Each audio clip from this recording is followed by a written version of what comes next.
Nikita Rose est une femme qui a plusieurs facettes, présentatrice télé, animatrice radio et qu'aussi une artiste bien connue.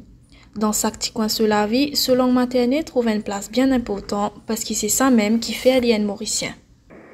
Oui, les créoles mauriciens ils font partie intégrante dans la vie professionnelle, même tous les jours, parce que dans tout ce qui me fait les présents, qui à la radio, quand je cause avec mon auditeur, je servis dans gaz créole. Même à la télé ici, comme je présente une émission, ou bien comme je faisais interviewer un artiste, un du monde qui est à côté de moi sur scène, je servis en gaz créole, mais surtout parce qu'il y a une langue qui du monde qui est en face de moi là.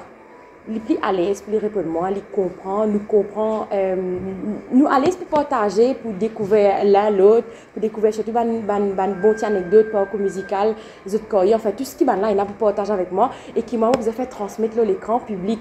Donc, il est important que la langue qui lui peut causer, qui la personne qui est en face de moi, que ce soit l'artiste, enfin mon invité en question, comment dire, mon invité qui là, ben, il est à l'aise pour exprimer et puis un autre langage maternel.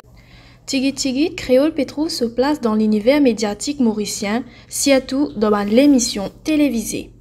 Gloire d'antan, c'est l'émission que moi à la rencontre, tout un ancien gloire, tel que Cyril Ramdou, il y a un qui me décédé, un feu, il y a Kid, Joe Didio, enfin tout un ancien, Roland Fatim, qui me jeune, Marie-Josée Couronne, et ça c'est un artiste qui, pour pratiquement beaucoup, il y a plus de 30, 40, 50 années de carrière. Et ben là, je commence à faire la musique, je sens dans le langage créole depuis très longtemps. Il faut même dire qu'il est à l'époque que sans ces gars, sans dans le langage créole, tu as pas mal vu. Je t'ai vu, comment dire, pas on est mangé au cholo, bien. En fait, c'était mal vu par la société à cette époque-là.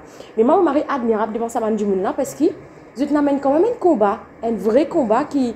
Zodi, la place langage créole dans la chanson par exemple, pour moi il est présent depuis longtemps hein. Banana mais li une contissante, li une conti vive de passion affronte ça man boyer là pour qu'ils Zodi maman jeune artiste de ma génération, nous li pour faire li pour sentir et qu'ils Zodi tout ça man préjugé là, il a enlevé mauricien d'ailleurs nous plus proche, nous plus content, nous plus apprécié le morceau quand il donne langage maternel, nous plus comprend li.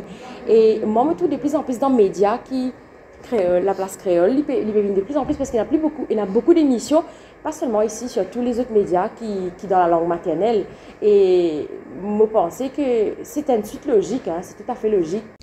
Couler la musique locale font partie sa grand héritage qui ban ancien fin leg nous là, et c'est ça même qui vient inspirer Nikita pour perpétuer sa joli patrimoine musical là. Pour les anciens, il y en a beaucoup. Kaya, Joseph Reginald Topiz, un grand qui, ce texte pour moi reste universel, il y a tellement de beaux messages dans ce santé.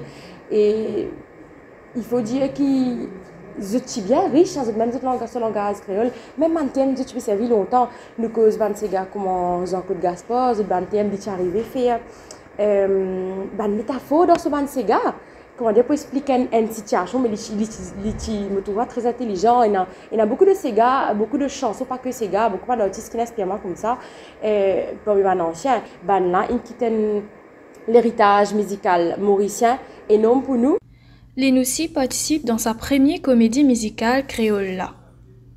Alors, Tigane de Mélanie Pérez, c'est vrai, c'est une marée l'aventure qui me vive parce que pour moi, c'était la première comédie musicale qui m'a participé. Et surtout que Tigane de Maurice, c'est la première comédie musicale 100% mauricien. Jeune aussi, parce que le texte est mauricien, il est écrit par Mélanie Pérez qui est mauricienne. Tout question musicale artistique. Derrière Tinayan Payet, tout c'était des Mauriciens encore, man santé qui nous santé encore écrit par ban Mauriciens et c'était l'équipe, une troupe de jeunes Mauriciens. Donc c'était 100% Mauricien pour moi, c'était une Marie-Zoé Laventure.